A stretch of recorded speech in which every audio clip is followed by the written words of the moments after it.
मान लो हम वेबसाइट पे अपने YouTube चैनल का लिंक दिखाना चाहते हैं। अभी तो लिंक ऐसा दिख रहा है, पर हम चाहते हैं कि वो ऐसा दिखे। तो चलो CSS कोड लिखना शुरू करते हैं और सबसे पहले लगाते हैं बैकग्राउंड कलर। हमारे लिखे CSS कोड के अलावा ब्राउज़र कुछ CSS अपने पास से भी अप्लाई करता है। ब्राउज़र एंकर एलिमेंट पे अपनी तरफ से ये CSS लगा रहा है। इसी वजह से लिंक ब्लू दिख रहा है और टेक्स्ट के नीचे अंडरलाइन दिख रही है। पर हमें तो टेक्स्ट वाइट दिखाना है, इसीलिए हम अपने कोड में लिख देंगे कलर कोलन वाइट और अंडरलाइन हटाने के लिए लिखेंगे टेक्स्ट डेकोरेशन नन। नन मतलब कोई नहीं, यानी हम कह रहे हैं कि हमें टेक्स्ट पे कोई डेकोरेशन नहीं चाहिए। ब्राउज़र हमारी लिखी CSS को अपनी ऑटोमेटिक CSS से हमेशा ज़्यादा वैल्यू देता है, इसीलिए अब लिंक ऐसा दिख रहा है। लिंक के चारों तरफ जो ये डार्क रेड लाइन हम दिखाना चाहते हैं, इसे कहते हैं बॉर्डर। बॉर्डर दिखाने के लिए सबसे पहले तो हमें बॉर्डर की मोटाई बतानी पड़ेगी और फिर बॉर्डर का कलर। पर बस इतना लिखने से बॉर्डर नहीं दिखेगा, एक प्रॉपर्टी और ऐड करनी पड़ेगी, वो है बॉर्डर स्टाइल। बॉर्डर स्टाइल बताता है कि बॉर्डर की लाइंस कैसी होंगी। अगर बॉर्डर स्टाइल डॉटेड लिखेंगे तो बॉर्डर ऐसा दिखेगा, अगर डैश्ड लिखेंगे तो ऐसा दिखेगा, पर सबसे ज़्यादा यूज़ होता है बॉर्डर स्टाइल सॉलिड, जो कि ऐसा दिखता है। हमें भी सॉलिड बॉर्डर ही यूज़ करना है। अब हमारा लिंक कुछ ऐसा दिख रहा है, पर बॉर्डर देने का एक शॉर्टकट तरीका भी है। हमें लिखना होगा बॉर्डर कोलन बॉर्डर का साइज़, फिर स्पेस दे के बॉर्डर का स्टाइल और फिर एक और स्पेस दे के बॉर्डर का कलर। जो काम ये तीनों लाइंस करेंगी वही काम ये अकेली लाइन करेगी, यानी अब हम इन लाइंस को हटा सकते हैं। बॉर्डर के कोने गोल करने के लिए हम यूज़ करेंगे border radius property. Border radius की वैल्यू आप जितना बढ़ाते जाओगे, कोने उतने ज़्यादा गोल होते जाएंगे। हमारे डिज़ाइन के हिसाब से 5 पिक्सल का बॉर्डर रेडियस सही लग रहा है।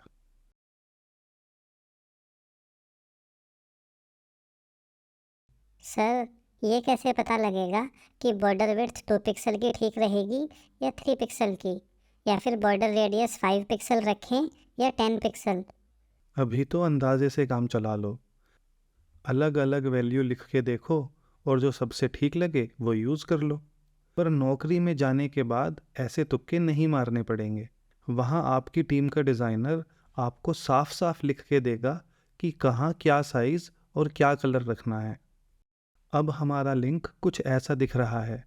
एंकर एक इनलाइन एलिमेंट है, इसलिए वो बस उतनी ही जगह ले रहा है जितनी की कंटेंट दिखाने के लिए ज़रूरी है, इसलिए टेक्स्ट बॉर्डर से बिल्कुल चिपक कर आ रहा है। हम चाहते हैं कि लिंक का साइज़ थोड़ा बढ़ जाए ताकि चारों तरफ थोड़ा खाली स्पेस दिखे। तो क्या करें? सर, साइज तो हम फ़ॉन्ट साइज प्रॉपर्टी से बढ़ा सकते हैं ना? चलो फ़ॉन्ट साइज़ लगा कर देखते हैं। फ़ॉन्ट साइज़ से हेडिंग का साइज़ तो बढ़ गया, पर खाली स्पेस ऐड नहीं हुआ। टेक्स्ट अभी भी बॉर्डर से बिल्कुल चिपक कर आ रहा है।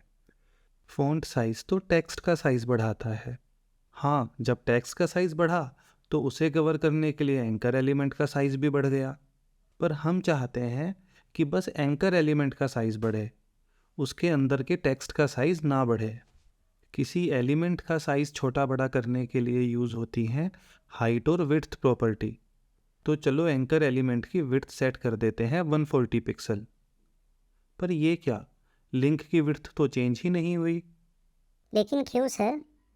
ऐसा इसलिए क्योंकि हाइट और विड्थ प्रॉपर्टी ब्लॉक एलिमेंट पे तो काम करती हैं, पर इनलाइन एलिमेंट पे नहीं, और एंकर तो एक इनलाइन एलिमेंट है।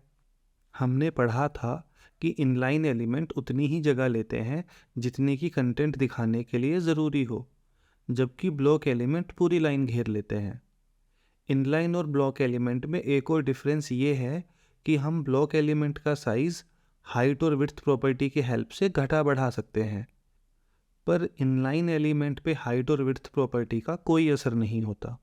सर, जब इनलाइन एलिमेंट पे विड्थ प्रॉपर्टी काम ही नहीं करती तो हम ये खाली स्पेस ऐड करेंगे कैसे? सिंपल है, हम एंकर एलिमेंट को CSS की हेल्प से ब्लॉक एलिमेंट में बदल लेंगे, डिस्प्ले कॉलन ब्लॉक लिखकर। देखो अब विड्थ प्रॉपर्टी काम कर रही है। पर यहाँ एक चीज़ और समझें, क्योंकि हमने लिंक को ब्लॉक एलिमेंट में कन्वर्ट कर दिया है, इसलिए अब उसकी कोशिश पूरी लाइन घेरने की है। वो तो हमने उसे 140 पिक्सल की फिक्स विड्थ देकर कंट्रोल कर रखा है। अगर हम विड्थ प्रॉपर्टी हटा देंगे तो वो पूरी लाइन घेरने लगेगा। अगर हम कोड में एक बटन ऐड कर दें तो उस बटन को मजबूरी में नेक्स्ट लाइन में जाना पड़ेगा। पर अब एक इंटरेस्टिंग चीज़ देखते हैं। हमने वापस से विड्थ प्रॉपर्टी ऐड करके लिंक का साइज घटा दिया। अब तो यहाँ काफ़ी जगह हो गई है, पर बटन अभी भी यहाँ ना आकर नेक्स्ट लाइन में ही शो हो रहा है। पर ऐसा क्यों सर? ऐसा इसलिए क्योंकि भले ही आप ब्लॉक एलिमेंट को विड्थ प्रॉपर्टी की हेल्प से ज़बरदस्ती छोटा कर दो, पर अपनी लाइन की खाली जगह में वो फिर भी किसी को नहीं आने देता। यानी भले ही ब्लॉक एलिमेंट पूरी लाइन ना घेरे, लेकिन फिर भी वो अपनी लाइन में अकेला ही रहता है। पर इनलाइन एलिमेंट्स दूसरों के साथ एडजस्ट हो जाते हैं। चलो विड्थ तो सेट हो गई, पर प्रॉब्लम यह है कि सारी खाली जगह लास्ट में शो हो रही है। हम चाहते हैं कि आधी खाली जगह शुरू में आए। उसके लिए हमें यूज़ करनी पड़ेगी text align property. Text align right लिखेंगे तो टेक्स्ट आएगा राइट में, यानी कि खाली जगह पहुंच जाएगी लेफ्ट में। अगर टेक्स्ट अलाइन लेफ्ट लिखेंगे तो टेक्स्ट आएगा लेफ्ट में, यानी खाली जगह पहुंच जाएगी राइट में। और अगर टेक्स्ट अलाइन सेंटर लिख दिया तो टेक्स्ट आएगा सेंटर में और खाली जगह आधी लेफ्ट में आएगी और आधी राइट में। यानी हमें अपने कोड में टेक्स्ट अलाइन सेंटर यूज़ करना है। देखो अब आधा स्पेस लेफ्ट और आधा राइट में दिख रहा है। जैसे विड्थ प्रॉपर्टी की हेल्प से लेफ्ट राइट में स्पेस ऐड किया है, ऐसे ही हाइट प्रॉपर्टी की हेल्प से ऊपर नीचे स्पेस ऐड कर लेंगे। पर इस तरीके में एक बहुत बड़ी प्रॉब्लम है। मान लो कल को हमारा मन हुआ कि लिंक का टेक्स्ट चेंज कर दें, तो हमने कोड में जाके टेक्स्ट चेंज कर दिया,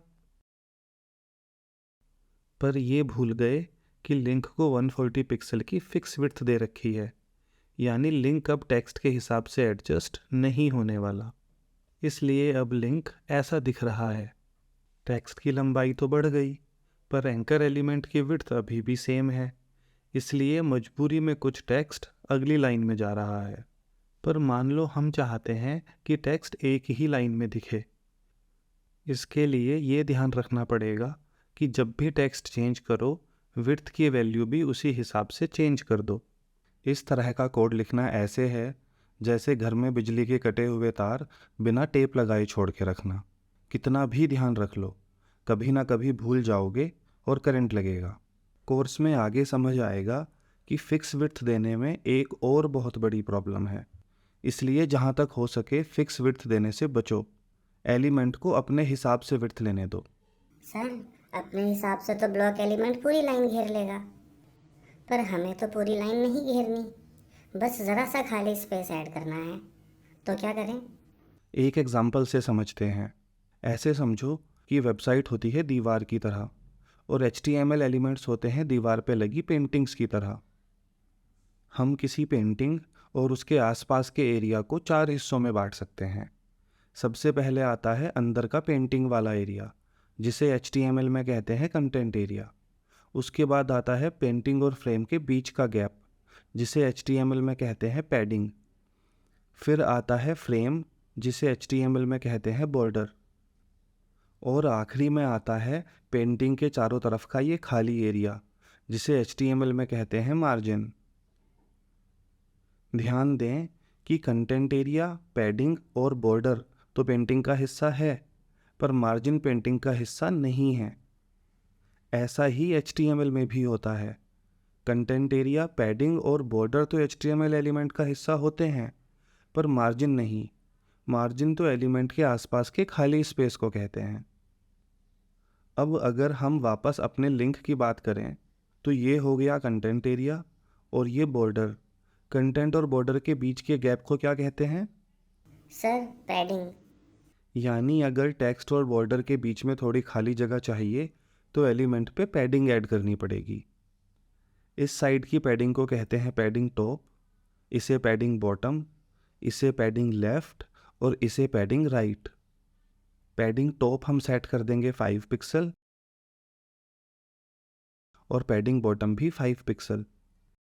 लेफ़्ट और राइट में हमें ज़्यादा जगह खाली चाहिए, इसलिए पैडिंग लेफ़्ट सेट कर देंगे 20 पिक्सल और पैडिंग राइट भी 20 पिक्सल। और हाँ, हमने डिस्प्ले ब्लॉक इसलिए लगाया था ताकि विड्थ प्रॉपर्टी काम करने लगे। जब विड्थ प्रॉपर्टी हटा दी है तो डिस्प्ले ब्लॉक भी हटा देते हैं, और बल्कि अभी के लिए तो ये टेक्स्ट लाइन सेंटर भी हटा देते हैं। जितना हम चाहते थे चारों तरफ उतना स्पेस ऐड हो गया है। ध्यान दें कि हमने पैडिंग और बॉर्डर को तो फिक्स साइज दिया है, पर कंटेंट एरिया को कोई साइज नहीं दिया। कंटेंट एरिया का साइज टेक्स्ट के हिसाब से ऑटोमेटिकली डिसाइड हो रहा है, यानी वो पहले वाली प्रॉब्लम अब नहीं आएगी। टेक्स्ट अब जगह की कमी से दूसरी लाइन में मूव नहीं होगा। अगर हम टेक्स्ट बढ़ाते हैं तो उसे कवर करने के लिए कंटेंट एरिया का साइज भी ऑटोमेटिकली बढ़ जाएगा। ऐसे ही टेक्स्ट घटाओगे तो कंटेंट एरिया का साइज भी घट जाएगा। अच्छा, मान लो हम सारा एम्प्टी स्पेस हेडिंग के शुरू में चाहते हैं, तो क्या करें? सर टेक्स्ट अलाइन राइट लगा देंगे, उससे टेक्स्ट मूव हो जाएगा राइट में और सारा खाली स्पेस पहुंच जाएगा लेफ्ट में। चलो करके देखते हैं। अरे ये क्या, टेक्स्ट तो वहीं का वहीं है। सर पिछली बार तो टेक्स्ट अलाइन काम कर गया था, इस बार क्यों नहीं किया? पिछली बार हमने विड्थ प्रॉपर्टी की हेल्प से कंटेंट एरिया का साइज बढ़ा रखा था, यानी कंटेंट एरिया में खाली जगह थी।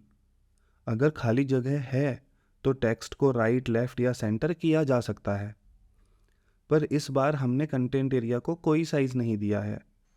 कंटेंट एरिया अपने आप बस उतना साइज ले रहा है जितना टेक्स्ट दिखाने के लिए ज़रूरी है, यानी कंटेंट एरिया में ज़रा सी भी खाली जगह है ही नहीं। और जब खाली जगह ही नहीं है तो टेक्स्ट अलाइन प्रॉपर्टी टेक्स्ट को लेफ्ट राइट मूव करेगी कैसे? सर ये खाली जगह है तो? ये खाली जगह कंटेंट एरिया का हिस्सा नहीं है, ये तो पैडिंग है।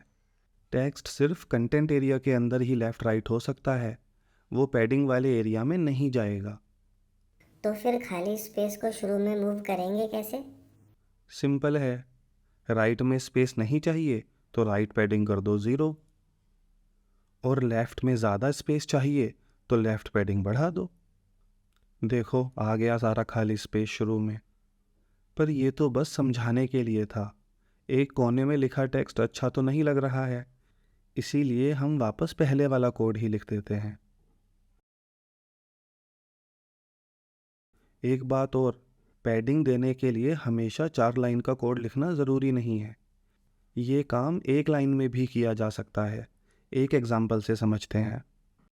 मान लो हम टॉप पैडिंग देना चाहते हैं 5 pixel, bottom 40 pixel, left 20 pixel और राइट 30 पिक्सल।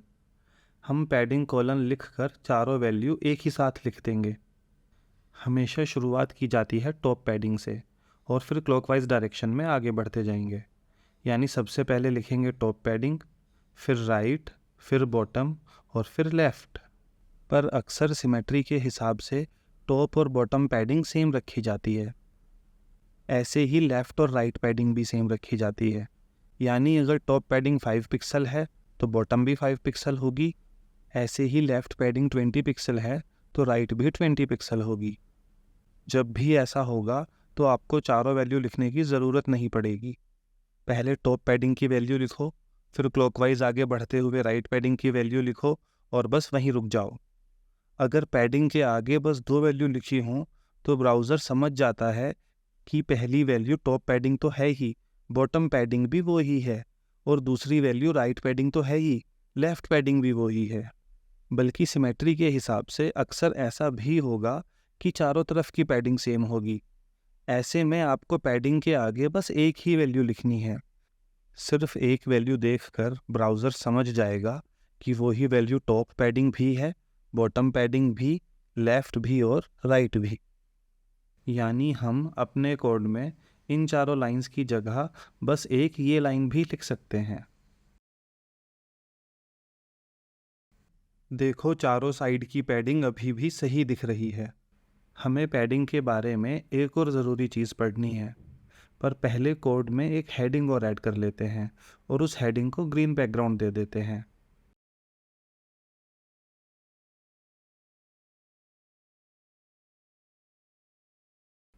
अब हमारी वेबसाइट कुछ ऐसी दिख रही है। अब लेफ़्ट और राइट पैडिंग को थोड़ा बढ़ाकर देखते हैं। पैडिंग बढ़ाई तो एंकर एलिमेंट का साइज़ बढ़ गया। ऐसे में उसे जगह देने के लिए बटन को आगे मूव होना पड़ा। चलो अब टॉप और बॉटम पैडिंग को बढ़ाकर देखते हैं। अरे ये क्या, बॉटम पैडिंग तो हेडिंग के ऊपर जा रही है और टॉप पैडिंग तो स्क्रीन से ही बाहर चली गई।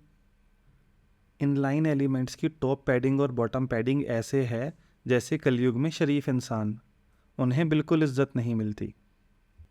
हमारी वेबसाइट पैडिंग टॉप से कह रही है बाहर जाना है तो जा, मुझे फ़र्क नहीं पड़ता। और इस हेडिंग को देखो, ये बॉटम पैडिंग से कह रही है कि बढ़ ले जितना बढ़ना है, मैं ज़रा भी नहीं हिलने वाली। चलो अब ए टैग को ब्लॉक एलिमेंट में बदल कर देखते हैं। देखो, अब पैडिंग टॉप पेज से बाहर नहीं जा रही है और हेडिंग भी पैडिंग बॉटम को इज्जत दे रही है और उसके लिए जगह छोड़कर नीचे मूव हो गई है।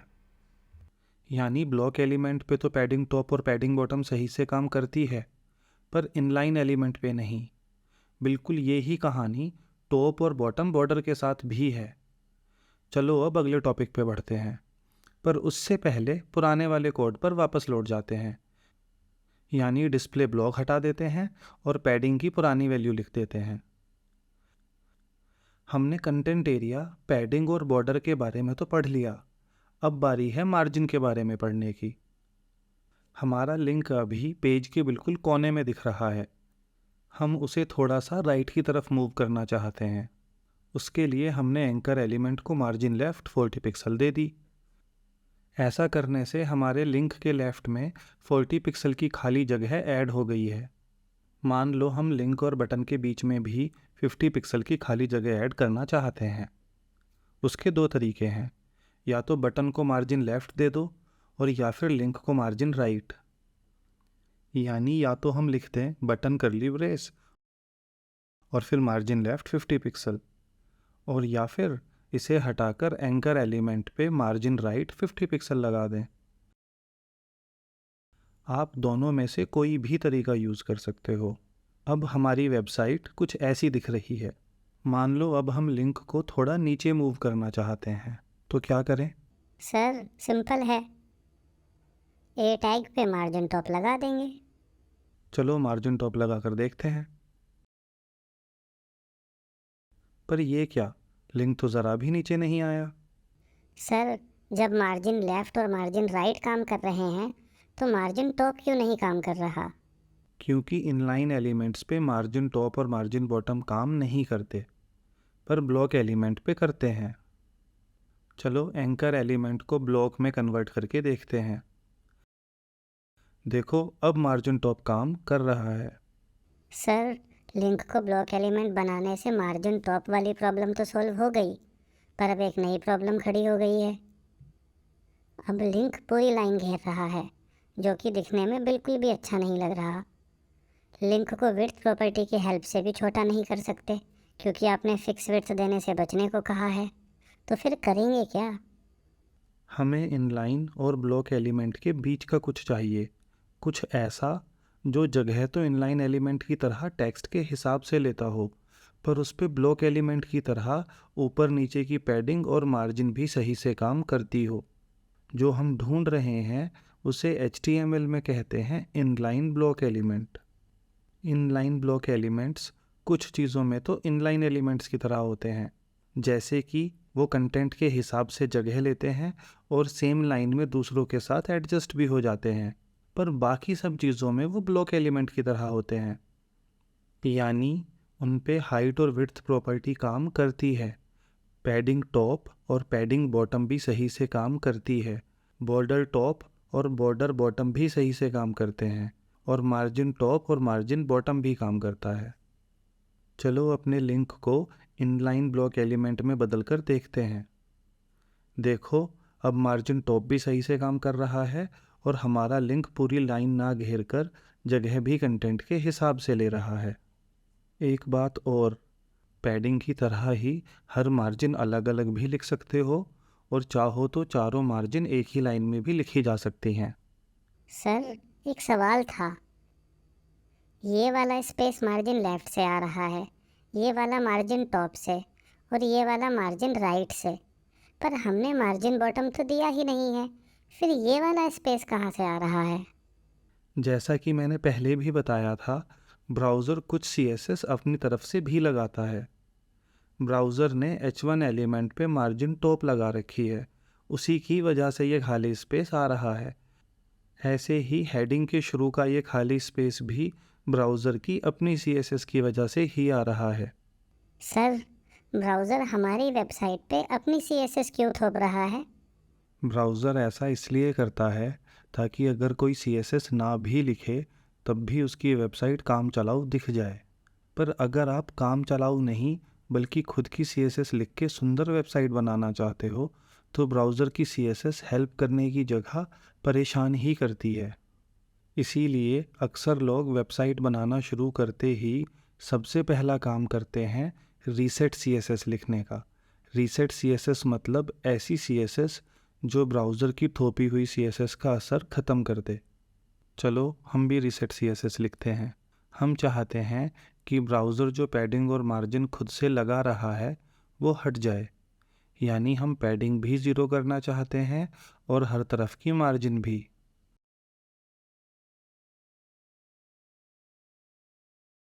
पर सवाल है सेलेक्टर में क्या लिखें।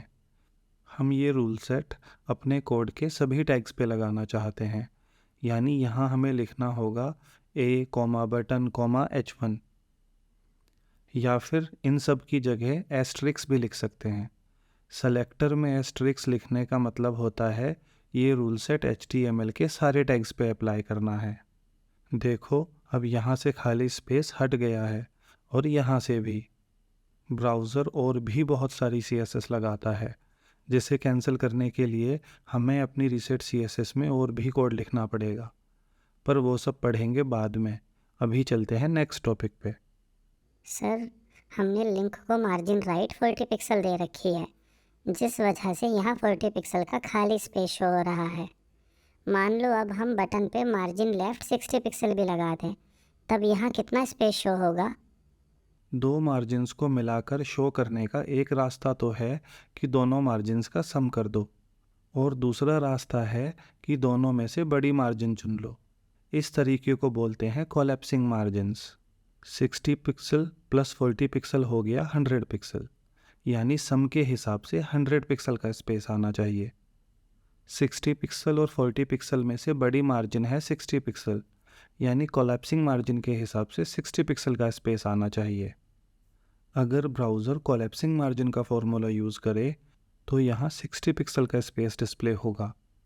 इसे अपने लेफ़्ट में 60 पिक्सल जगह चाहिए थी, पूरी 60 पिक्सल मिल गई, और इसे अपने राइट में 40 पिक्सल चाहिए थी, उससे ज़्यादा ही मिल रही है। यानी कोलैप्सिंग मार्जिन का फॉर्मूला दोनों को खुश रख लेगा।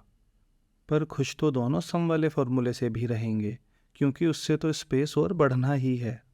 सर, समझ आ गया कि काम दोनों फार्मूलों से बन सकता है, पर दोनों में से ब्राउज़र यूज़ कौन सा फार्मूला करता है? असल में ब्राउज़र दोनों ही फॉर्मूले यूज़ करता है। लेफ़्ट और राइट मार्जिन के लिए तो हमेशा सम वाला फॉर्मूला यूज़ होता है, हमेशा। अब बात करते हैं टॉप और बॉटम मार्जिन की। अगर दोनों के दोनों एलिमेंट्स ब्लॉक हैं तब तो कोलैप्सिंग मार्जिन वाला फॉर्मूला यूज़ होगा, पर उसके अलावा हर केस में यहाँ भी सम वाला फॉर्मूला ही लगेगा। चलो देखते हैं कितना समझ आया। मान लो हमने फर्स्ट एलिमेंट को दे दी मार्जिन राइट 70 पिक्सल और दूसरे को मार्जिन लेफ़्ट 30 पिक्सल, तो यहाँ कितना स्पेस आएगा? सर, लेफ़्ट और राइट मार्जिन के केस में तो ज़्यादा दिमाग लगाने की बात ही नहीं है, हमेशा सम वाला फार्मूला यूज़ होगा, यानी कि यहाँ 100 पिक्सल का स्पेस आएगा। Very good. और अगर हम फर्स्ट एलिमेंट को मार्जिन बॉटम 70 पिक्सल दे दें और सेकंड एलिमेंट को मार्जिन टॉप 30 पिक्सल, तब कितना स्पेस आएगा? सर पहले आपको ये बताना पड़ेगा कि एलिमेंट्स हैं किस टाइप के। चलो मान लो दोनों ब्लॉक एलिमेंट्स हैं। सर तब तो कोलैप्सिंग मार्जिन का फॉर्मूला लगेगा और दोनों में से बड़ी मार्जिन चुनी जाएगी, यानी कि यहाँ 70 पिक्सल का स्पेस आएगा। बिल्कुल सही। पर मान लो अगर पहला एलिमेंट इनलाइन ब्लॉक होता तो? सर कोलैप्सिंग मार्जिन के लिए तो दोनों का ब्लॉक एलिमेंट होना ज़रूरी है, इसलिए अब तो सम वाला फॉर्मूला लगेगा, यानी कि यहाँ पे 100 पिक्सल का स्पेस आएगा। Very good. पर अगर पहला एलिमेंट इनलाइन हो तब? सर तब भी सम वाला फॉर्मूला ही तो लगेगा। ये वाला सवाल थोड़ा टेढ़ा था। इनलाइन एलिमेंट्स पे तो मार्जिन बॉटम काम ही नहीं करती है, यानी कि इस मार्जिन को तो भूल ही जाओ। अब बस 30 पिक्सल वाली मार्जिन ही तो बची, और जब एक ही मार्जिन है तो सवाल ही कहाँ उठता है कि सम वाला फॉर्मूला लगेगा या कोलैप्सिंग मार्जिन वाला। यहाँ तो सीधा सीधा 30 पिक्सल का स्पेस आएगा। इस वीडियो में इतना ही, मिलते हैं नेक्स्ट वीडियो में। कंप्लीट फ्री कोर्स के लिए विज़िट करें www.codeyogi.io।